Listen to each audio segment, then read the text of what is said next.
Here to discuss this now is Harvard law professor and one of the most ardent supporters of the nation of Israel, Alan Dershowitz. And Professor Dershowitz, as always, it's great to speak with you.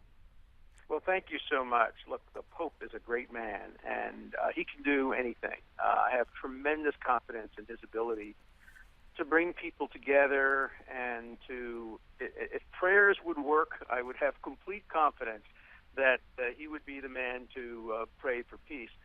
The problem is that you need people who have the authority to make peace. And Shimon Peres, who is a close friend of mine and a man I admire enormously, is the symbolic president of Israel, but he doesn't have the political authority to make a deal. Benjamin Netanyahu has the authority to make a deal. And so the Pope, in one respect, had no choice. Since he was inviting the Palestinian president, he probably had to invite the Israeli president. The difference is the Palestinian president has the authority. He has more power than the Palestinian prime minister, whereas in Israel, it's the prime minister who is elected by the people with the authority to make peace, and the president is a symbolic leader of kind of the people of Israel, but not of the government of Israel. So we're going to be looking at this from a symbolic standpoint, and I want to also compare this and potential what we have here to what happened back in 1993, of course, and that's when we saw that very symbolic moment, a very important moment, pivotal moment of that handshake between Yitzhak Rabin and Yasser Arafat. And we have the picture up here on the screen right now. And of course, many of us know what happened as a result of that. There was the Nobel Peace Prize, both for Shimon Peres and Arafat and Rabin here. But of course, Yitzhak Rabin was assassinated after that. Is it fair to make a comparison here on the potential, at least, of what this would mean symbolically, Professor Dershowitz? No, I don't think so. Trivial pursuit question. Let anybody name who the president of Israel was in 1993 when the Oslo Accords was struck. And I'm an expert in Israel, and I can't even tell you that, because the president of Israel is not an important political figure. And in the end, it's the prime minister of Israel, the Israeli cabinet, that has to make peace. The most one could expect would be a very strong statement from the outgoing president of Israel. By the way, his term ends within a month, and his successor looks like he may be on the verge of being at least nominated or approved. But Shimon Peres will be a strong voice. He's beloved by the Israeli people, and he may come back to Israel and use his influence, particularly as the former president, now free of the responsibility of being president, to lobby strongly for peace. But he's almost 90 years old. He's not going to run for election to the prime ministership. Will have to be the moral force of his authority that the Pope relies on. Look, it could help somewhat, but there's not going to be a peace deal made in the Vatican between the president of Israel and the president of the Palestinian Authority. That's simply not possible. And so maybe just a starting point, would you say that's the best we could hope for as a result of this prayer summit? Yes. I think a starting point, the possibility that the president may be authorized by the prime minister to offer something. But remember, too, that Shimon Peres comes from a different party than the prime minister, although he's now supposed to be above politics. He and the prime minister have been essentially rivals over the years, and so it's unlikely that the prime minister will defer to the president of Israel as a peacemaker. So again, the best we can hope for is some beginning of a process. Maybe there'll be an agreement to go back to the negotiating table. Maybe there'll be some agreement to stop some settlement building, free some prisoners, stop some of the incitements. One of the problems is the Pope was forced into a terrible visual mistake. It wasn't his fault.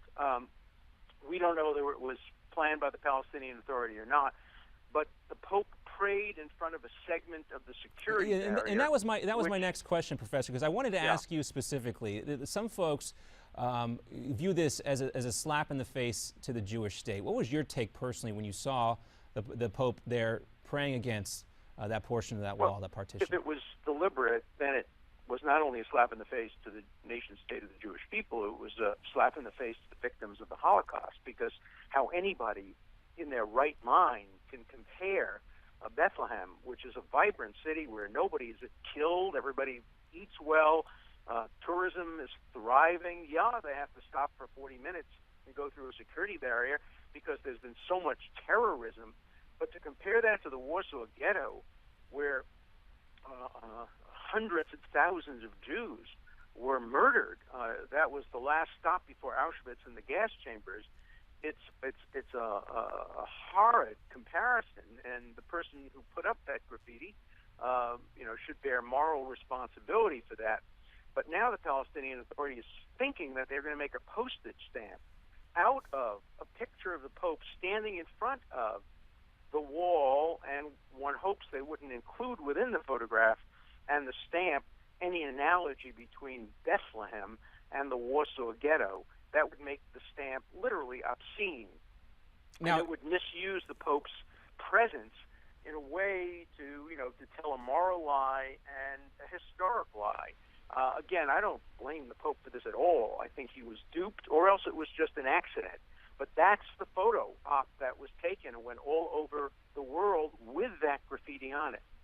All right. And another item of news that from the Pope's trip I want to get your take on here is the Pope's support for a Palestinian state. And, we know the two-party state solution is what needs to happen here. But at the same time, we hear from Benjamin Netanyahu and his commitment to keeping Jerusalem intact, part of Israel. Does this just kind of show us how we're really at a non-starting point still after, centuries of this? Look, the Pope supports the two-state solution. Most Israelis support the two-state solution. Most Palestinians support a two-state solution. I surely support a two-state solution. Most Americans do. The question of Jerusalem wasn't really addressed specifically. The Christian section of Jerusalem, under Jewish control, under Israeli control, has been a Mecca compared to when Jordan controlled it. When Jordan controlled it, there were limitations on Christian prayer and what they could do. Islamic law prevailed. Essentially, Jews couldn't pray at the Kotel, the wall. Since 1967, the Christian section of Jerusalem has been open to everybody. All the structures have been kept perfectly. And I think the Catholic Church is quite satisfied with that status quo. So I don't think the issue of a united Jerusalem will be a barrier to peace. I think the issue is, will the Palestinian population of Jerusalem have some form of autonomy? And the answer to that will be certainly yes.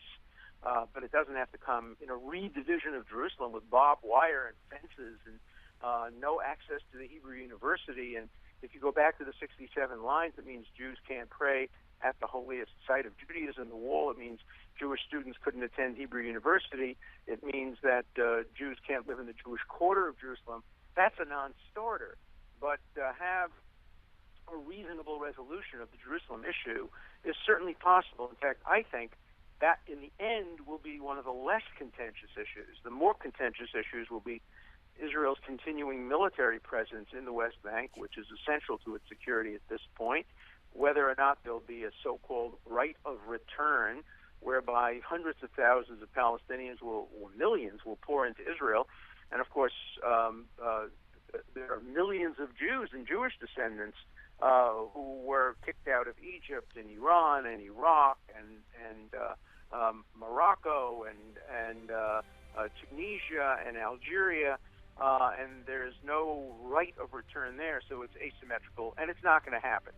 There are barriers, but there is a solution that's possible, and I think the Pope is doing a very good job in trying to use what he has. It's his power. He doesn't have armies. All he has is the moral authority, and the moral authority is to bring people together for prayer and hopefully for conversation that might culminate in a two-state solution. All right, Professor Dershowitz, we'll look forward to that prayer summit happening at the Vatican, and as we also look at that little slimmer of optimism here as a result of the Pope's visit. Great talking with you, sir, and we look forward to having you back here on Newsmax TV and America's Forum. All right, Professor Alan Dershowitz with us here on America's Forum today. Don't go away. We're coming right back with more here after the break. And, of course, we want you to participate in the conversation. You can reach out to us on social media. We're coming back right after this.